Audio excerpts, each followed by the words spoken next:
औज़ुबिल्लाहिमिनश्शैतानिर्रजीम बिस्मिल्लाहिर्रहमानिर्रहीम अल्लाहुम्मा सल्लि अला मुहम्मद व अला आलि मुहम्मद। मैं हूँ एजाज अली, अमीर जमात दी उम्मा सर्कल।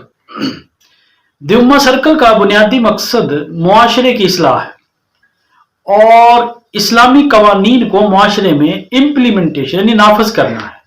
और ख़ास तौर पे जो इसका मकसद है वो फिरका वारियत से बालातर होकर वो बुराइयां जो मुआशरे में आम हो चुकी हैं उनके बारे में लोगों को शऊर देना और एहसास दिलाना है। उसी हवाले से आज का जो हमारा सवाल है वो ये है कि क्या बेनमाजी के साथ कुर्बानी की जा सकती है। यानी बकरा ईद आने वाली है, ईद उल ज़ुहा, तो उसमें बड़े जानवर में 7 हिस्से होते हैं, तो अगर कोई बेनमाजी उसमें हिस्सा लेना चाहे तो क्या वो ले सकता है? कुरान और हदीस की रोशनी में आज हम देखते हैं। मैं वैसे आपको बताता चलूं कि कुरान की रोशनी में वो कुर्बानी करने का अहल नहीं है, क्योंकि वो बेनमाजी जो है मुसलमान ही नहीं है। हदीस की रोशनी में भी वो कुर्बानी का अहल नहीं है, लेकिन आइमा कराम की रोशनी में, खास तौर पे इमाम अबू हनीफा है, चाहे वो हनफी हैं, चाहे वो मालिकी हैं, चाहे वो शाफी हैं, उनके नजदीक बेनमाजी के साथ कुर्बानी की जा सकती है। अब इसमें आप अगर खुशगुमानी ले लें तो ये समझ लें कि शायद उस वक्त बेनमाजी होते ही नहीं थे, कोई एक आधा किसी वजह से, इंतहाई कोई मजबूरी की वजह से, तो उसको इजाजत दे दी गई थी। लेकिन आज के दौर में जो 90% लोग बेनमाजी हैं और जिनको नमाज का ख्याल ही नहीं है, जो बगैर किसी वजह के सिर्फ अपने नफ्स की इताअत करते हुए, नफ्से अम्मारा को पूजते हुए नमाज को छोड़ते हैं, वो इस्लाम के दायरे से वैसे ही फारिग है। और ये मैं नहीं कह रहा, सबसे पहले हम कुरान की रोशनी में देखते हैं कि कुरान बेनमाजी के बारे में क्या कहता है। सूरत रूम आयत नंबर 31 में अल्लाह रब्बुल इज्जत फरमाते हैं, व अकीमुस्सलात वला तकूनु मिनल मुशरिकीन, और नमाज कायम करो और शिर्क करने वालों से ना हो जाओ। यानी नमाज कायम रखो, जो नमाज नहीं पढ़ता वो मुशरिक है, और मुशरिक के साथ या मुशरिक की कुर्बानी वैसे ही जायज। हाँ, ये मुशरिक लोग तौबा कर ले, सूरत तौबा आयत नंबर 11 की मैं बात कर रहा हूं। अगर ये तौबा कर ले, नमाज के पाबंद हो जाए, यानी नमाज पढ़ने शुरू कर दें और पीछे इस्तगफार तौबा कर लें और ज़कात देने लगे, तो ये तुम्हारे दीनी भाई हैं, फिर उनके साथ कुर्बानी की जा सकती है, वरना नहीं। तो कुरान की रोशनी से वो मुसलमान नहीं है। अब आ जाए हदीस की रोशनी। सही मुस्लिम हदीस नंबर 246 और इंटरनेशनल नंबर है इस हदीस का 82।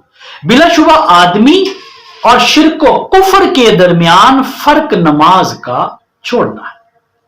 और एक और हदीस है तिर्मिज़ी की 2621 और सूरत निसाई की 464, इब्ने माजा, ये सारी सियासिता में से मैं आपको सुना रहा हूं। इब्ने माजा की हदीस है 1069। हमारे और उन काफरों के दरमियान नमाज कायम रखने का अहद, जिसने नमाज छोड़ दी उसने कुफ्र किया। कुरान भी ये कह रहा है जो बेनमाजी है वो काफिर है, और हदीस भी ये कह रही है। और हदीस की मैंने जितने किताबों के हवाले दिए आप चेक कर सकते हैं उसमें कि जिसने नमाज छोड़ दी उसने कुफ्र किया। मुझे सिर्फ ये बता दे कि जो कुफ्र कर रहा है और बार बार कर रहा है, आप उसके साथ कुर्बानी करें। आप उनको एहसास के तौर पर भी आप उसको नहीं कह रहे कि भाई तू बेनमाजी है, तेरे साथ मैंने कुर्बानी नहीं कर। बड़ा और हदीस में आपको सुनाता हूं, अब्दुल्ला बिन शकीक अकीली रहमतुल्लाह अलैह फरमाते हैं, बयान करते हैं, ये मैं बयान कर रहा हूं आपको तिर्मिज़ी की 2622 हदीस नंबर तिर्मिज़ी की। रसूलुल्लाह सल्लल्लाहु अलैहि वसल्लम के असहाब नमाज के अलावा, जो सहाबा कराम थे, नमाज के अलावा किसी और चीज के छोड़ने को कुफ्र ख्याल नहीं करते। यानी उनके नजदीक जो बेनमाजी है वो काफिर है। यानी काफिर होता था तो वो नमाज छोड़ता था, मुसलमान नमाज नहीं छोड़ता था।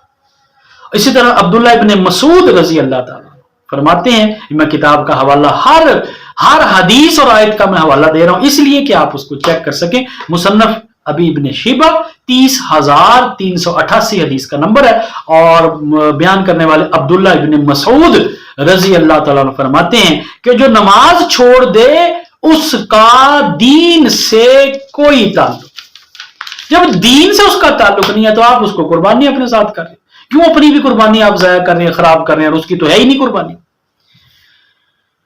और जो अपनी ख्वाहिशात के पीछे पड़ता है उसके बारे में कुरान क्या कहता है? सूरत मरियम आयत नंबर 59, फिर उनके बाद नालायक लोग उनके जानशीन बन गए। फिर उन्होंने क्या किया? जिन्होंने नमाजों को जाया किया और अपनी ख्वाहिशात के पीछे लग गए, और करीब उनकी गुमराही के अंजाम से दो चार। ये ख्वाहिशात नफ्सी है ना, दिल नहीं करता नमाज पढ़ने को, मीटिंग्स चल रही हैं, बड़े इंपॉर्टेंट काम चल रहे हैं, रोजी रोटी के अंदर इतने मसरूफ हो गए कि इबादत के लिए टाइम ही नहीं। ऐसे लोगों का इस्लाम में कोई हिस्सा नहीं है। ये मैं फतवा नहीं दे रहा, ये मैं नहीं कह रहा हूं, ये कुरान कह रहा है और हदीस बयान कर। और उनका अंजाम क्या होगा? मसनद अहमद हदीस नंबर 6576, जो बेनमाजी हैं उनका अंजाम क्या होगा? जिसने नमाज की हिफाजत की तो क्यामत के दिन ये नमाज उसके लिए नूर, दलील और निजात का सबब, और जिसने इसकी हिफाजत ना की, यहां पर बेनमाजी की बात है, नमाज पढ़ ले छोड़ दे उसकी बात, हिफाजत ही नहीं की, उसके लिए क्यामत के दिन कोई चीज दलील, नूर और निजात का सबब नहीं होगी। कोई चीज, जिसने नमाज नहीं पढ़ी, नमाज की हिफाजत नहीं की, चाहे वो कुर्बानियां कर रहा है, हज कर रहा है, उम्रे कर रहा है, मदरसे बना रहा है, बड़े काम कर रहा है, कोई चीज उसके लिए दलील, नूर और निजात का सबब नहीं होगी। और वह शख्स, उसका अंजाम किसके साथ होगा? कारून के साथ, अस्तगफिरुल्लाह, हामान के साथ होगा, फिरौन के साथ होगा, उबई बिन खल्फ के साथ होगा।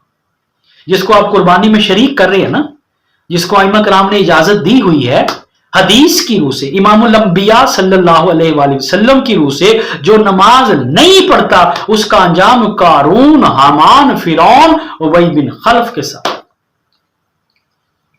तो कुरान और हदीस तो वाज़ेह है इस बारे में। हमें थोड़ा सा आगे इसके बारे में सोचना चाहिए, थोड़ा नहीं बल्कि बहुत ज्यादा सोचना चाहिए।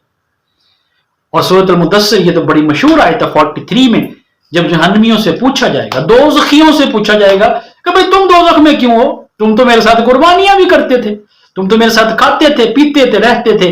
तो वो जवाब देंगे, जहन्नमी कहेंगे कि हम नमाज अदा नहीं करते थे, नमाज ना पढ़ने की वजह से वो दोज़ख। अब मैं और कितने हवाले दूं आपको? कुरान मैंने बता दिया, हदीस मैंने बता दी, सहाबा का अमल मैंने बता, अब्दुल्लाह इब्न मसूद जय्यद साहब, अच्छा हजरत उमर फारूक रजी अल्लाह ताला अन्हु की भी सुन लीजिए।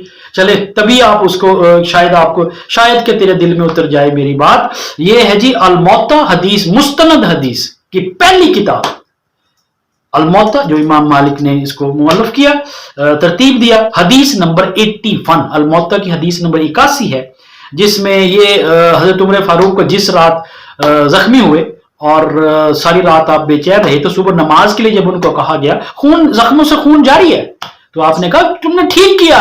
क्या कहा? हाँ ठीक किया, इस्लाम में उस शख्स का कोई हिस्सा नहीं जो नमाज को छोड़ दे। और उन्होंने उस रिश्ते हुए जख्मों के साथ नमाज अदा की, इस हालत में भी उन्होंने नमाज नहीं छोड़ी। और वो क्या फरमा रहे हैं कि इस्लाम में उसका कोई हिस्सा नहीं जिसने नमाज छोड़ दी, लेकिन हमारे यहां कुर्बानी में उसका हिस्सा है। मुझे सिर्फ ये बताएं कि हम कैसे उनको एहसास कैसे दिलाएं? बेनमाजी को ऐसे इन्हीं मौकों पे दिलाया जा सकता है ना कि भाई हम नहीं तेरे साथ कुर्बानी करें, तो बेनमाजी है। और नमाजी बेनमाजी के बारे में वाज़ेह हुक्म अल्लाह और उसके रसूल का।